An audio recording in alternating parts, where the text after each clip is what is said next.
कामकाजी बहू। रवीना के 2 बच्चे थे। वो एक बड़ी कंपनी में काम करती थी। उसके ऑफिस जाने के बाद उसकी सास उसके बच्चों को संभाला करती, लेकिन रवीना को इसकी कोई कदर नहीं थी। एक दिन रवीना अपनी माँ से फ़ोन पर कहती है, मम्मी क्या बताऊं, मेरी सास तो बिल्कुल अच्छी नहीं है। वो समझती नहीं है कि मुझे कितना काम करना पड़ता है। एक तो ऑफिस तक का लंबा सफ़र और फिर 9 घंटे लगातार काम।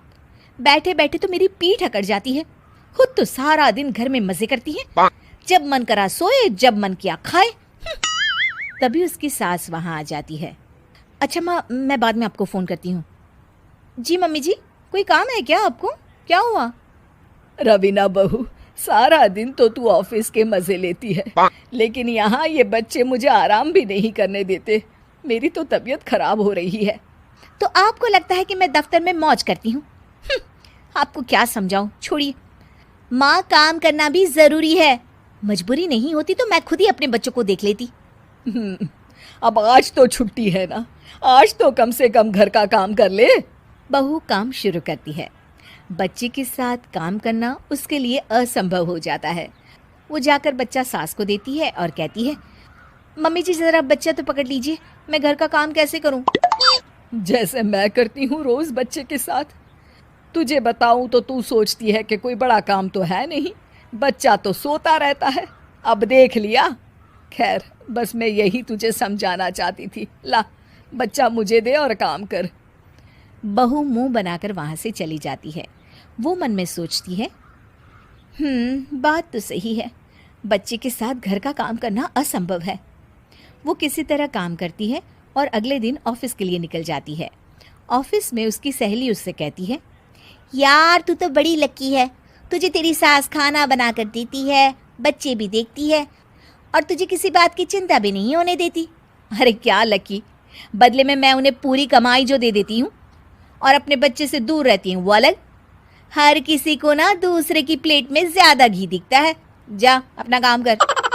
अरे फिर भी ये तो है, यहाँ हमारे बच्चे को मैं क्रैश में छोड़ती हूँ, हर पल डर लगा रहता है कि क्या कर रहा होगा। खैर चल, मुझे क्या। बहू घर आती है तो देखती है कि उसकी सास उसके बच्चे को बड़े ही प्यार से खिला रही होती है। वो माँ को देखकर खुश हो जाता है। बहू मन में सोचती है कि बात तो सही है, सासू माँ सारा दिन काम करती है, मैं ऑफिस से आकर भी काम नहीं करती हूँ। वो सास के पास जाती है और कहती है, माँ जी थक गई आप? और क्या, सारा दिन चक्कर घीनी की तरह पूरे घर में घूमती रहती हूँ और अब उम्र भी नहीं रही। लेकिन चल तू बता, क्या हुआ, कुछ काम है क्या? बहू कुछ नहीं कहती, मुस्कुराकर वहाँ से चली जाती है। लेकिन अगले दिन सुबह सुबह बहू सास से पहले उठकर उन्हें चाय देती है। अरे आज सूरज कहाँ से उगा है, तू पहले उठ गई। चल अच्छा किया, मरने से पहले तेरे हाथ की चाय तो पी ली। चलो अब चलकर किचन में लगूं। माँ जी, आपको आज से काम करने की ज़रूरत नहीं है। काम करने की ज़रूरत नहीं है मतलब? क्या तू करेगी आज से सारा काम? इतने अच्छे तो हमारे नसीब नहीं है भाई। नहीं माँ जी, मैं नहीं करूँगी, ना ही आप करेंगी, बल्कि ये करेगी। तभी वहाँ एक काम वाली बाई आ जाती है। ये कौन है बहू? माँ जी, ये नौकरानी है और आज से सारा काम यही करेगी। मुझे माफ़ कर दीजिए माँ जी, मैं नहीं समझ पाई कि आप थक जाती हैं। आज से आप सिर्फ आराम करिए और मुन्ने के साथ खेलिए। और सास बहू बच्चे के साथ खेलने लग जाते हैं।